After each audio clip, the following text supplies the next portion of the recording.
Hello guys, and welcome back to the channel. So now guys, I am bringing you what is likely not to be news to you, but nevertheless it is not good news, as guys I bring you this. Breaking: our camera stopped recording, did not capture shooting, Likke concession company tells panel. So let me pause here for a moment because this is in contention now. So I'll play you a clip now.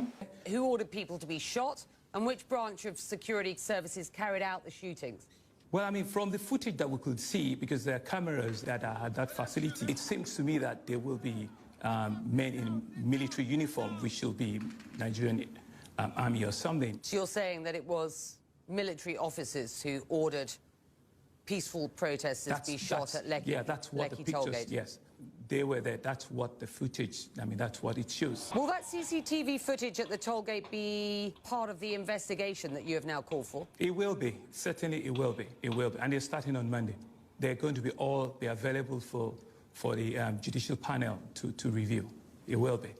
Okay, so there you saw in that clip, Sanwo-Olu, the governor of our Lagos state, saying that they did see the videos of the shooting. So it is not my word that you are taking for anything. You are taking the words of the governor of our Lagos state to say that they have seen videos of the shooting, but in a roundabout volte-face. Again, our camera stopped recording, didn't capture shooting, Likke company tells panel. So the cover-up has begun. Let's now see what shape it takes. Managing Director of Likke Concession Company, Abayomi Omamuwasan, has informed the Lagos State Judicial Panel of Inquiry that the closed-circuit television camera of the company did not capture the shooting of peaceful #EndSARS protesters by the Nigerian Army. He informed the panel that the CCTV camera stopped recording due to the vandalism of equipment and a fire outbreak at the toll gate. Correspondents had reported that Omamuwasan had earlier submitted a hard drive to the panel, saying it contained the incident that happened on October the 20th, 2020. Whilst further testifying before the panel, he disclosed that the CCTV stopped recording around 8 p.m. and did not capture the shooting. He also said the company had 3 surveillance cameras located at Sandfield, Ikoyi Bridge, and 1 at Chevron. The surveillance cameras didn't capture the shooting. It stopped recording around 8 p.m., Omamuwasan told the panel. He added that the fire outbreak at the Likke Bridge affected the CCTV cameras and it stopped recording. Explaining the reason for the power outage, he insisted that the company complied with the curfew and asked staff to leave in adherence with the directive of the state government. He added that the company withdrew its staff from the toll gate following the takeover of the toll gate by the protesters. Recall that on that fateful day, soldiers opened fire on peaceful #EndSARS protesters, killing not less than a dozen protesters with many sustaining bullet wounds. The army initially denied involvement in the shooting, saying its soldiers were not at the scene. It, however, admitted that soldiers were at the toll gate, revealing they were drafted in on orders of the state government. So there you have it, ladies and gentlemen. The cover-up has begun, and really, if we start from the beginning and start with the contradictions, and the contradictions are quite stark and alarming. So you heard there the governor of Lagos State telling us that the cameras captured the shooting and he saw the video of the shootings. So he said that to CNN, and now, not up to a week after, the company in charge of the CCTV, owned by Tinubu, by the way, has now come out to say that the camera did not capture the shootings. So this is a complete black and white situation, direct opposite of everything, because the governor has said one thing, and not only has he said it, he also said we have seen it. So we, of course, includes him, and seen, of course, means you have visually evidenced it. So he has visually seen the video to be able to report to an international platform that he saw this thing and these were the people that were on it. So that was what the governor said barely a week ago, but the company in charge of that has now done a 360 turn to say that the CCTV did not actually record anything. So which recording is the governor reporting to the international media to say that he had witnessed? Because there's a lie somewhere. Somebody is telling lies, because you cannot have two opposing stories and have the both be the case. So you say I did not do it and somebody said you did it. So there's either two things. It's either the person is mistaken, but the element of mistake is removed from this, because of course the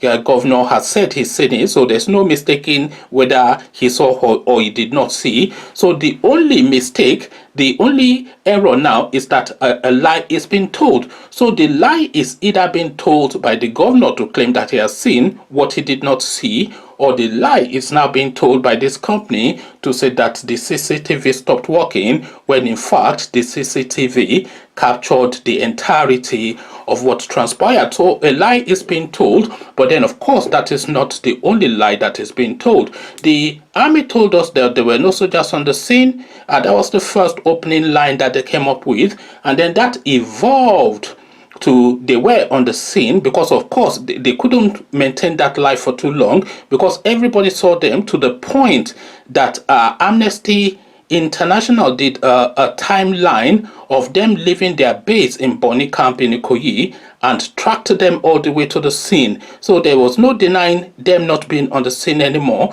So they now then said they were invited to the scene by the state. So somebody should have been held to account for that first lie at the get-go, because you cannot lie that you were not there whilst you were there, especially in that situation. So a lie has already been told and somebody should be held to account for that, but of course nobody was held to account for that. So now they now claimed that, okay, we were there, but we were there at the invitation of the state governor. The state governor, of course, on his part, has come out to say that what happened in Lekki was was forces outside his control. So forces outside your control. So we established first that they were invited there, but then what they did subsequently were not the instructions that he gave them. We're working on that as a working hypothesis. But the thing now, because there was another narrative that came out again by ex-army spokesperson who is not in employment of the Nigerian army at the moment, because we have to be honest in how we do these things, but an ex-army spokesperson nonetheless, so an insider of some sort, who went around all of the media outlets within Nigeria to say that, okay, even if they did do it, it was rubber bullet.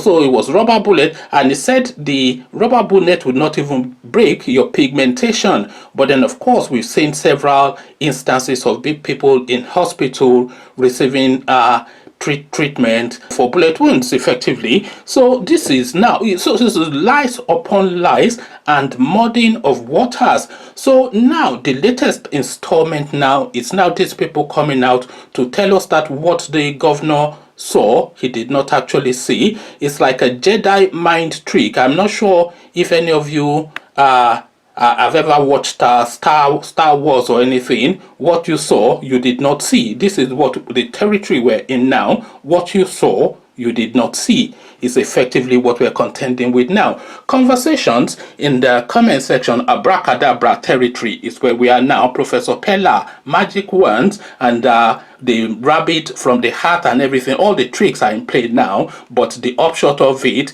is to dabaru everything. What says you? Come share thoughts. But before you come share those thoughts, click on the red subscribe button so it turns gray. Bell button notifies you every time I drop a new video. Click on like as well, because that helps with the YouTube algorithm. Once you've done all the clickings, come join me in the comment section. Come tell me what you're making of this sleight of hand that is being played on the Nigerian people by the Nigerian state. So I'll leave you here.